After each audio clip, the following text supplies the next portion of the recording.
Chapter 5. A Chinese Puzzle.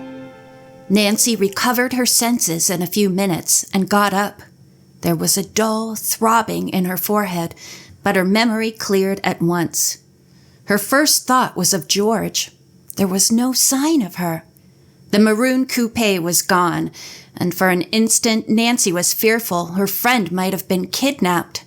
But she discarded the horrible thought at once. More than likely, George was knocked out too, she reasoned. Picking up her handbag, which lay on the ground, she began calling George's name. To Nancy's relief, the shout was answered. "I'm over here, blindfolded. My hands are tied." Nancy traced the sound.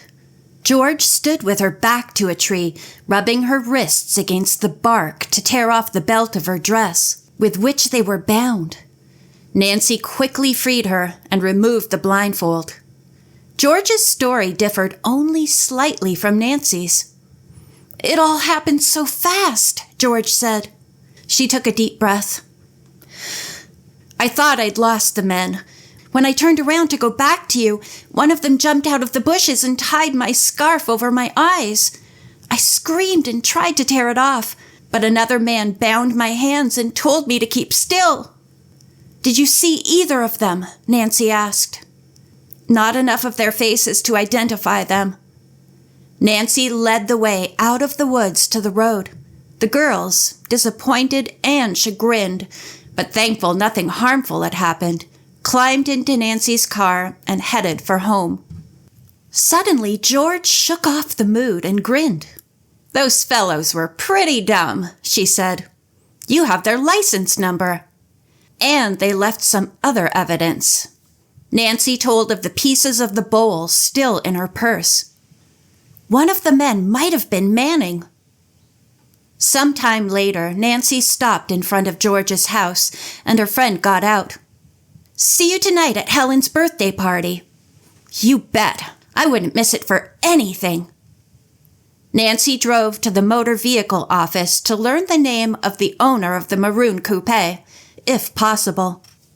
The man in charge knew her, and after hearing her story, obligingly telephoned state headquarters for the information. "You got here just in time," he said, while holding the phone. "We're about to close." He found that the license plates had been issued to a Paul Scott of Masonville, and that the coupe had been reported stolen that very afternoon. "I'll bet those men planned to hide the car in the woods until they could paint it another color and put different license plates on it," Nancy said to the man. "May I call the police?" "Sure thing. Use my desk phone." After Nancy had talked to Police Chief McGinnis, she drove to Dick Milton's shop and told him about the leaning chimney in Masonville. Dick was disappointed that the clue had not led to a china clay pit. Then Nancy left him and headed for Mr. Drew's office. She had promised to pick up her father at 6 o'clock. Fortunately, an automobile pulled away from the curb in front of the building where Carson Drew had his law office. Nancy skillfully guided the convertible into the vacant spot. As she was about to get out, she saw a short Chinese gentleman with spectacles and a tiny goatee emerge from the building. "Mr. Soong!" she called. The Chinese smiled and came over to her. "You're just the person I want to see," Nancy greeted him. "Can you spare a minute?" Mr. Soong nodded. He looked very natty in a gray felt hat and a blue pinstriped suit. He carried a handsome Malacca cane. Nancy opened the door, and he seated himself beside her. "May I drive you home?" she asked. "That would be very kind. I must hurry to keep an engagement." On the way, she told Mr. Soong of her day's adventures. The Oriental gentleman's face reflected his amazement. He could not identify John Manning, but he begged Nancy to be extremely careful in further investigations. When Nancy pulled up at Mr. Soong's home, she opened her bag and took out the wrinkled newspaper which held the broken fragments of a Chinese bowl. But first, she showed Mr. Soong the symbols she had copied. I hope they're not as mystifying to you as they are to me, Nancy remarked. It is no mystery what they mean, he replied. He translated the first set of symbols on the sheet, pointing his finger at each character as he spoke. Made in the studio of deep peace. Nancy looked at him, perplexed, but he went on to the second group of characters. Made for the hall of fragrant virtue, he translated. Mr. Soong smiled at Nancy's puzzled expression. Each set of symbols is a sort of Chinese hallmark, he explained. That is to say, they're like the little mark of an American manufacturer sometimes stamps on his products. I know what you mean, Nancy interposed. I've seen such marks on silver and gold. Mr. Soong nodded in quick agreement. Such symbols have been used for centuries by the Chinese to designate an article as authentic and of fine workmanship, he said. They go back centuries to the great Soong, Ming, and Qin dynasties. How interesting, said Nancy.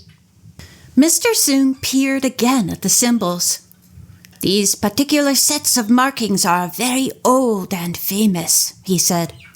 They are from the Ming dynasty and are well known to our experts on porcelains. Oh, exclaimed Nancy, I'm learning more than I had hoped. Her brow knit in a frown. But what use would Manning have for copies of the markings? She persisted. And why should he take such pains to conceal them? Mr. Soong gave a gentle shrug and smiled. That I do not know. Nancy showed him the Chinese newspaper she had taken from the attic in Masonville. It was a Chinese daily published in New York, Mr. Soong told her. This Mr. Manning may work with Chinese in New York, he suggested. Next, Nancy opened the wrinkled newspaper which held the fragments of the broken bowl. The paper, Nancy saw, was the same as the other. Mr. Soong examined the pieces with interest, but they were so small he could tell only that the bowl had been made of excellent clay. He looked at Nancy inquiringly, as if to ask for more information, but she shook her head with a sigh. They're all the leads I have, this time, she replied. Mr. Soong stepped from the car and gravely shook Nancy's hand. You have done very well, Miss Drew, he said softly. With the help of both members of your illustrious family, I am confident that my unworthy problems will soon be solved. The Chinese bowed slightly, then turned and went up the walk to his front door. Nancy looked after him, puzzled. Now, what did he mean by that? She asked herself. Nancy hurried back to her father's office building. While she was trying to squeeze into a parking space, a familiar voice said, Mind if I take you home? Nancy looked around swiftly. Dad! She cried. She planted a kiss on his cheek as he got in. Carson Drew was a tall, handsome man of middle age, with alert blue eyes like those of his daughter. Like Nancy's, too, they twinkled when his sense of humor was aroused. The relationship between Nancy and her father was warm and companionable.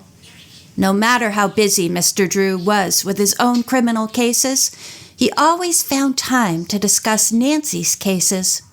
Now, driving home, the distinguished-looking attorney and his attractive daughter talked about her latest adventures.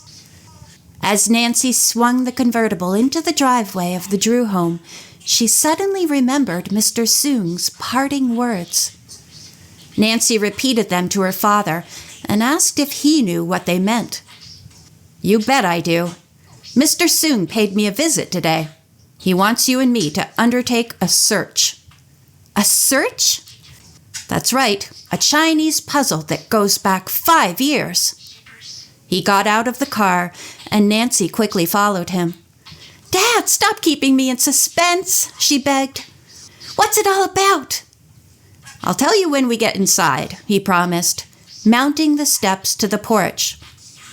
It's the story of the missing Engs. End of chapter 5.